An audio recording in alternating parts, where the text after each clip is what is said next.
Okay, Assalamualaikum warahmatullahi wabarakatuh. I'm Nur Aisyah Ramlan, ZP 03467. Okay, this is a part of our group assignment, and the company that we select is YTL Power International. Okay, YTL Power International Berhad is an international multi-utility group under utility industry.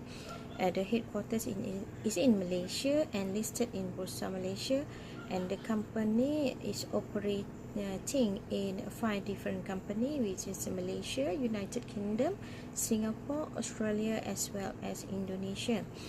The company key business include power generation and retail, electricity transmission, water supply and wastewater services, and lastly communication. For power transmission, YTL International is involved in electricity transmission throughout its 33.5 investment in Electranet Private Limited liability company in Australia.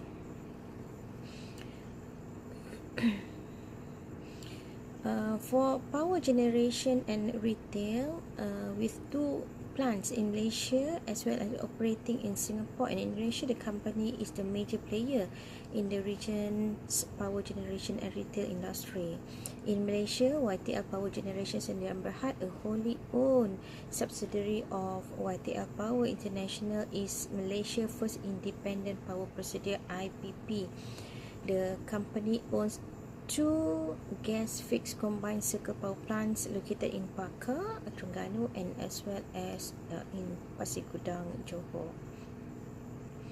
In Singapore, YTL Power International acquired Power Seraya Limited from Singapore Temasek Holdings, and as a result become a major player in the Singapore power generation and retail market. Besides being a core business centered on generating and retailing electricity, Power Seraya is also a diversified energy company with multi-utility capabilities that include the supply of utility services such as electricity, steam and water, oil trading and oil tank leasing, and water production through its 10,000 meter cubic per day reverse osmosis desalination plant. In Indonesia, YTL Power International has an effective equity interest of 20% in PT Jawa Power, which owns a coal-fired power plant located at the Python Power Generation Complex in East Java, Indonesia.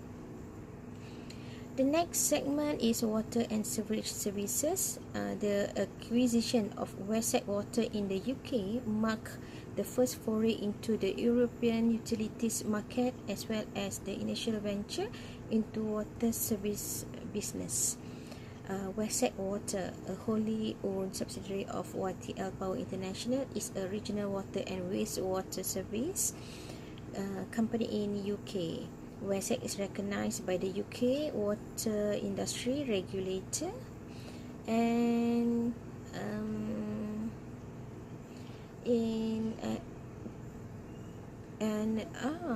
has a distinction award, the Queen Award for Enterprise 2008 in Sustainable Development, as well as an Excellent Environment Assessment Award in the UK government. And the last segment for YTL Power is the YTL Communication owns and operate the YES or YES brand coverage nationwide 3G wireless technology for broadband network, and the tower or the network covering over 85 of the country for interconnects all over for voice network and also for the mobile and fixed line. So yes, it's able to offer the coverage voice and data service to its customer. So that's all from me. Thank you. And then the proceeds raised from the Sukuk Murabaha issued under the Sukuk Murabaha facility shall be utilized by the issuer for its Sharia compliant general purposes, as we know, like they wanted to refinance borrowings, and then they wanted to finance capital expenditure, and for working capital requirements of YTL Power Berhad and its subsidiaries, and YTL Power International Group. And then in other purposes is to finance future projects and investment of YTL Power. And lastly, it can also be used to meet all expenses in relation to the Sukuk Murabaha facility. Hi, Assalamualaikum. Good morning. My name is Mazli Muhammad Said, ZP03463. So I'm going to talk about the transaction summary of this Sukuk contracts. The issuer or the trustee is YTL Power International Berhad. The guarantor is NAN. Joint principal advisor is Maybank Investment Bank Berhad. The issue date is 31st October 2016. The issue size is 2.5 billion ringgit Malaysia.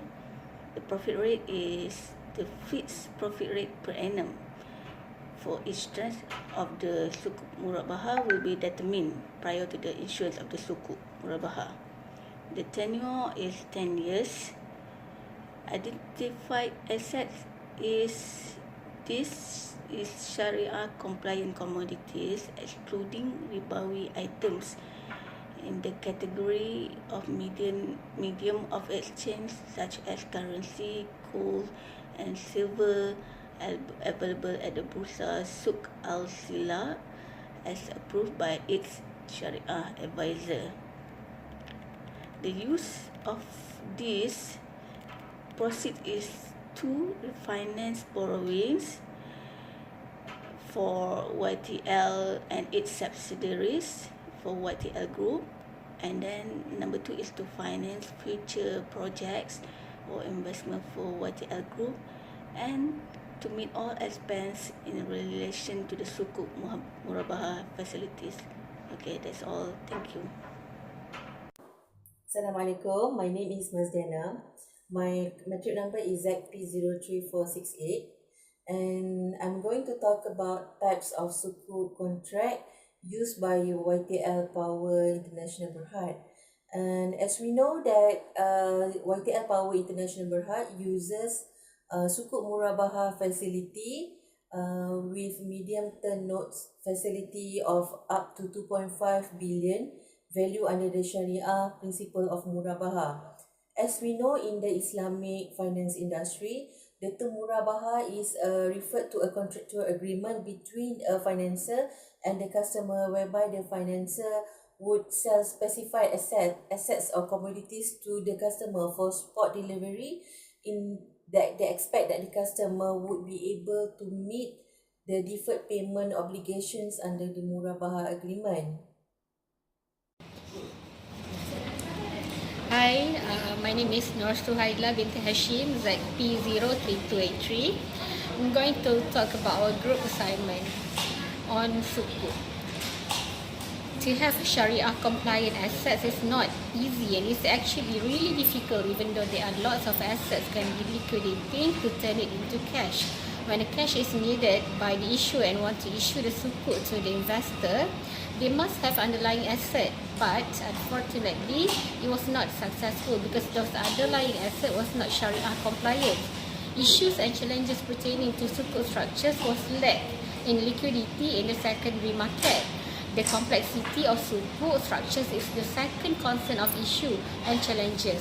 For example, hybrid Sukuk contract that needs to apply appropriate or suitable with the project that needs the involvement of Sukuk. When issuing Sukuk, the returns is expected on the project as well as 24 actual returns exceed expected return on the Sukuk. But in case of modern Sukuk, it will be a difference between actual return and market interest rate, which in nowhere reflects the performance of underlying asset. For the risk of reinvestment, fixed income bears risk similar to conventional debt certificates. If Sukuk structure has appropriate Sharia compliance instrument, when returns are calculated based on real profit from underlying asset, this type of risk can be significantly reduced or even avoided, as the credit profile of YTL Power and its parent, YTL Corporation Berhad, are perceived to be very closely linked. Any deterioration in YTL Corp's credit profile would have a negative impact on YTL Power and vice versa. On the next 5 years, YTL Power debt load is expected to increase further to fund the construction of a power plant in Indonesia with a project cost $2.7 billion.